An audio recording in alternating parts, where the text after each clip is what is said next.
दोस्तों सब्सक्राइब करें आप हमारे channel fit and healthy India को और बेल आइकन बटन को दबाएं ताकि आपको लेटेस्ट वीडियो हमारे मिलते रहें।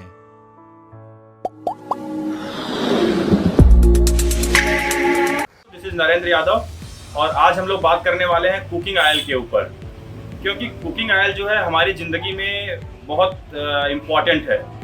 जितनी भी प्रॉब्लम है कुकिंग ऑयल से स्टार्ट होती है, जैसे बीपी हो गया, शुगर हो गया या आपको हार्ट अटैक हो गया, ज़्यादातर जो चीज़ें हैं वो कुकिंग ऑयल से रिलेटेड है। तो कुकिंग ऑयल जब भी आप उसका चयन करते हैं, जब भी आप खरीदने जाते हैं, तो आपको क्या चीज़ें ध्यान में रखनी चाहिए, हम आज उसकी बात करेंगे। और इसके अलावा ये जानने की कोशिश करेंगे कि कुकिंग ऑयल की जो प्रॉपर्टी होती है उसमें क्या होता है, ताकि आप एक बेहतर चॉइस बना सकें नेक्स्ट टाइम जब भी आप जाएँ।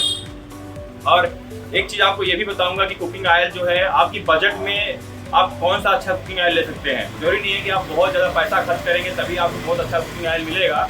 आप अगर आप समझदारी दिखाएंगे, समझ रखते हैं कुकिंग ऑयल की, तो आप सस्ते में भी बहुत अच्छा जो है आप ऑयल खरीद सकते हैं। सबसे इम्पोर्टेंट चीज़ देखिए, कुकिंग ऑयल क्या होता है, एक फैट होता है। फैट क्या है? Fat concentrated form of energy होता है, जिसमें 1 ग्राम फैट में जो है 9 कैलोरी होती है। अगर आप 1 ग्राम प्रोटीन खाते हैं या 1 ग्राम आप कार्ब्स खाते हैं तो आपको केवल 4 कैलोरी मिलती है, लेकिन फैट में जो है 9 कैलोरी होती है। कुकिंग ऑयल में और कुछ नहीं है, सिर्फ ये फैट ही है। देखिए, फैट जो है आपको थोड़ा जानकारी होनी चाहिए बेसिक फैट की। फैट जो है 3 तरह का होता है, saturated, unsaturated and trans fat. जो ट्रांस फैट होता है ये बेसिकली मैन्युफैक्चर्ड होता है, फैक्ट्री में बनता है। ट्रांस फैट होता तो अनसैचुरेटेड है, लेकिन बिहेव करता है ये सैचुरेटेड जैसा, इसीलिए जो है ये सबसे गंदा माना जाता है। आप जिस भी पदार्थ में अगर आपका अनसैचुरेटेड फैट है तो आप उसे अवॉइड करें, उसे न खाएं, सबसे घटिया वाला है। अब बचते हैं 2, सैचुरेटेड एंड अनसैचुरेटेड। जो सैचुरेटेड फैट है ये कंपैरेटिवली अनसैचुरेटेड से कम बेहतर होता है, ज्यादा अच्छा नहीं होता है, तो इसको भी कम ही खाना चाहिए। तो कितना खाना चाहिए फैट? एज पर द WHO नॉर्म्स हमें जो हमारी कैलोरी है उसका 35% जो है फैट से लेना चाहिए। अगर आप 2000 कैलोरी लेते हैं डेली का, तो लगभग आपको 700 कैलोरी जो है फैट से लेना चाहिए। और उस 700 में भी 40% जो है सैचुरेटेड से आना चाहिए और आपका जो है 60% अनसैचुरेटेड से आना चाहिए। तो ये चीज आपको ऑयल खरीदते समय भी ध्यान रखनी है कि आपका सैचुरेटेड अनसैचुरेटेड का परसेंटेज क्या है।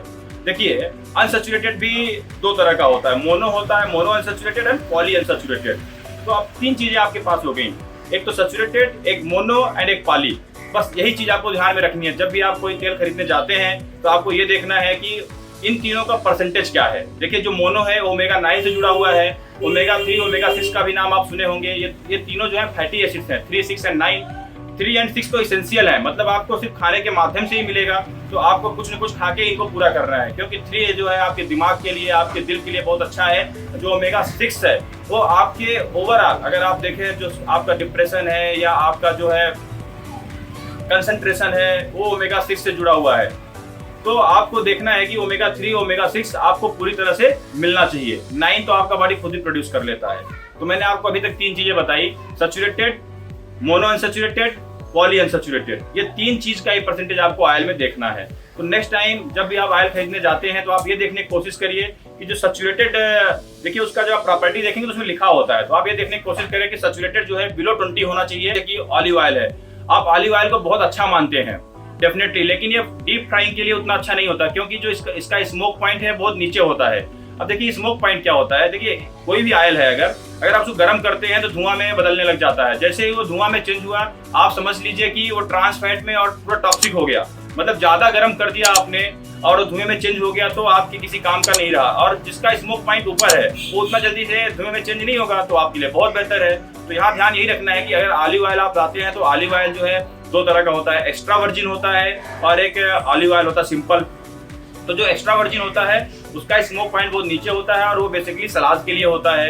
देखिए एक्स्ट्रा वर्जिन क्यों है, क्योंकि नेचुरली लाया गया, मतलब जो ऑलिव है उसे डायरेक्ट प्रेस करके निकाला गया, नेचुरल है। लेकिन जो ऑलिव ऑयल है उसमें जो केक बन जाता है, उस केक को फिर प्रोसेस करके ऑलिव ऑयल को निकालते हैं। कंपनियां इसका प्रचार करती हैं कि बहुत लाइट है, लेकिन उसमें ट्रांस फैट भी होता है। और देखिए, अगर आप जब भी कोई ऑयल लेते हैं तो बहुत सारा एडवर्टीजमेंट भी आता है। कंपनियां क्या बोलती हैं कि हमारे ऑयल में जो है एंटीऑक्सीडेंट है, हमारे ऑयल में मोनोसैचुरेटेड है, इसमें ये है, इसमें वो है। मतलब आप इन सब चीज़ों पे ना जाएं, क्योंकि ये सब बहुत थोड़ी मात्रा में होती हैं, लेकिन उनको बहुत बढ़ा चढ़ा के दिखाया जाता है, तो वो सिर्फ मार्केटिंग प्रोपेगेंडा है। आप उस पर ज़्यादा ध्यान ना दें। जब भी आप लेने जाएं तो आप हमेशा प्रॉपर्टी चेक करें, किसका, saturated, mono unsaturated, poly unsaturated का, तभी आप कोई डिसीजन बनाएं।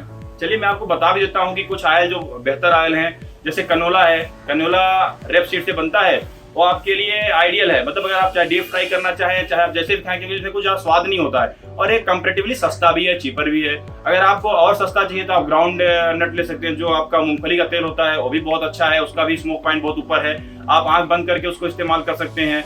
इसके अलावा अगर आप ऑलिव ऑयल यूज करते हैं तो वो भी अच्छा है, लेकिन आप उसको सलाद वलाद के रूप में यूज करें तो बेहतर है, क्योंकि जो ऑलिव ऑयल एक्स्ट्रा वर्जिन है वही बेहतर है। ऑलिव ऑयल लेके आएंगे तो फिर अगर डीप फ्राइंग करते हैं तो उसका प्रोसेस्ड भी होता है, थोड़ा उसमें ट्रांस फैट भी होता है। इसके अलावा राइस ब्राउन ऑयल है, बहुत बेहतरीन है, राइस ब्राउन भी आप यूज कर सकते हैं, सस्ता भी है, अफोर्डेबल भी है। लेकिन सस्ते के चक्कर में आप रिफाइन लेके न आए, क्योंकि रिफाइन में क्या होता है कि रिफाइन का मतलब ये पूरा प्रोसेस्ड है तो डेफिनेटली जो है उसमें केमिकल्स हैं, और केमिकल्स हैं तो उसका स्मोक पॉइंट तो चले जो भी हो, लेकिन अगर केमिकल्स हैं तो ट्रांस फैट भी उसमें होगा। अगर ट्रांस फैट है तो फिर आपके सेहत के लिए अच्छा नहीं है, सस्ता है लेकिन सेहत के लिए अच्छा नहीं है। और एक बात जो आपको ध्यान देनी चाहिए, जब भी आप ऑयल यूज करते हैं, बनाते हैं, तो रीयूज ना करें, क्योंकि रीयूज में क्या होगा कि जो उसका स्मोक पॉइंट होता है ऑयल का वो अनस्टेबल हो जाता है, कब धुएं में चेंज होने लग जाएगा मालूम नहीं चलेगा, और एक बार अगर वो स्मोक पॉइंट पहुंच चुका है तो फिर वो टॉक्सिक हो जाता है, ट्रांस फैट में चेंज हो जाता है। तो आप तो थोड़े पैसे बचाने के चक्कर में रीयूज करते हैं, लेकिन आपकी सेहत के लिए बहुत ही खतरनाक है, बहुत ही गंदा है। तो मुझे लगता है कि अगर आप इतना चीजें ध्यान रखेंगे और आप मार्केट में जाएंगे, थोड़ा उसकी प्रॉपर्टी देखेंगे, तो आप एक बेहतर चॉइस बना पाएंगे। ये रही थोड़ी सी जानकारी ऑयल के बारे में। और आप अपनी दिमाग थोड़ा सा लगाएं, जब भी आप डिपार्टमेंटल या सुपरमार्केट में जाएं तो कोशिश करें अच्छा ऑयल पिक करें, अच्छा चीज देखें, प्रॉपर्टी देख के खरीदें, मार्केट के जो प्रचार है प्रसार है उनको देख के ना खरीदें। चलिए अगले वीडियो में मिलेंगे किसी नई जानकारी के साथ, तब तक के लिए bye bye, tata, thank you for watching, thank you.